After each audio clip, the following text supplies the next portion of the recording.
एक बात बताइए, कल हम तो अच्छा खासा ट्रेड कर रहे थे और बड़ी स्ट्रेंथ भी आई मार्केट में, बंद भी पॉजिटिव हुए, फिर ये एफआईएस की बिकवाली क्यों आई और क्या ये मुझे सावधान रहने को कह रही है? ये एफआईएस की बिकवाली लीड्स से आई है, इंग्लैंड से। सब कुछ अच्छा चल रहा है, अचानक से 5-7 विकेट 50 रन में गिर जाते हैं। मूड खराब हो जाता है। मूड मेरा कितना खराब आप समझ सकती है। दोनों इनिंग में ऐसे ही हुआ। हमारे पीछे वाले, अभी मेरे को लग रहा है नीतीश कुमार रेड्डी होते तो कम से कम थोड़े रन तो बना लेते। तो चले, यानी ये तो एफआईएस की बिकवाली का कारण में गिरा हुआ शॉट तो बहुत ही गजब का है। और गावस्कर साहब ने बोला था कि ऐसा नहीं कोई एक्सीडेंटल है, वो एक्चुअली वेल प्लान्ड शॉट है ऋषभ पंत का। उन्होंने सोच समझ के शॉट किया, ऐसा नहीं शॉट मारने में गिर गए। अमेजिंग। एनीवे, तो एफआईएस की बिकवाली कल जो आई है, वो कल शायद एफआईएस की बिकवाली एक्सपेक्टेड नहीं थी और ये नंबर था नहीं। ऑनेस्टली मुझे आप पूछेंगे तो मुझे नहीं लगा कि एफआईएस का इतना ख़राब नंबर होगा आज, क्योंकि कैश में देखें तो आप 5,266 करोड़ की बिकवाली की है। सामने स्टॉक फ्यूचर्स खरीदे 2,000 करोड़ के, तो आप ये समझो कि 3,200 करोड़ 3,300 करोड़ की स्टॉक्स में बिकवाली है, 1450 करोड़ की बिकवाली आपकी इंडेक्स में है।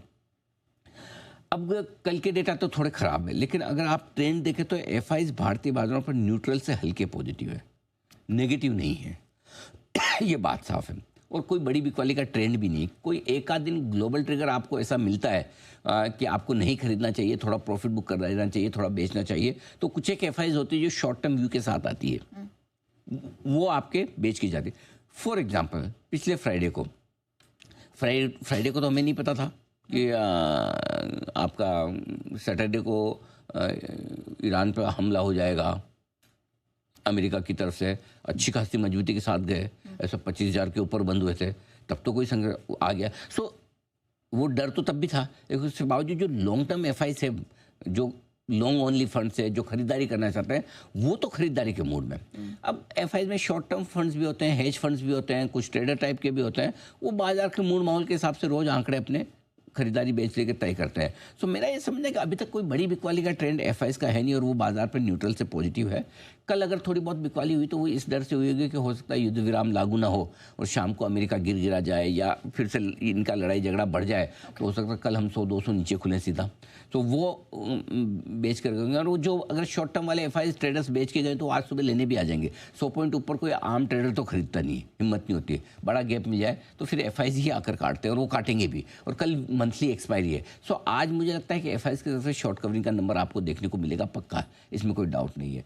अब रहा सवाल इन्वेस्टर्स का, ये तो ट्रेडर एफआई है, इन्वेस्टर एफआईएस का फंडा क्लियर है। अगर ग्लोबल टेंशन घटती रही, जो कि घट रही है, तो उनकी हल्की फुल्की खरीदारी जो चल रही है वो चलती रहेगी, कोई चिंता की बात है नहीं। दूसरी तरफ एक चीज़ और है कि एफआईएस जब बेचने आते हैं तो लोकल फंड्स खरीद लेते हैं। कल के सेशन में मुझे लगा है कि खरीदेंगे एफआईएस, बेचेंगे लोकल फंड्स, लेकिन हुआ उल्टा हो गया। तो अब अगर किसी भी वजह से एफआईएस की बिकवाली हो रही है तो सामने सपोर्ट दे रहे हैं, किसी भी वजह से बाजार कमजोर होता है तो घरेलू फंड्स आ जाते हैं। तो अपने पास तो संकट मोचक है ना, लोकल फंड्स आ जाते हैं हमारे म्यूचुअल फंड खरीदने के। दोनों के कंडीशन में हमको जो सपोर्ट चाहिए, या तो एफआईएस बेचे तब सपोर्ट चाहिए, या बाजार खराब हो तब सपोर्ट चाहिए, और दोनों में आपके लोकल फंड तैयार है।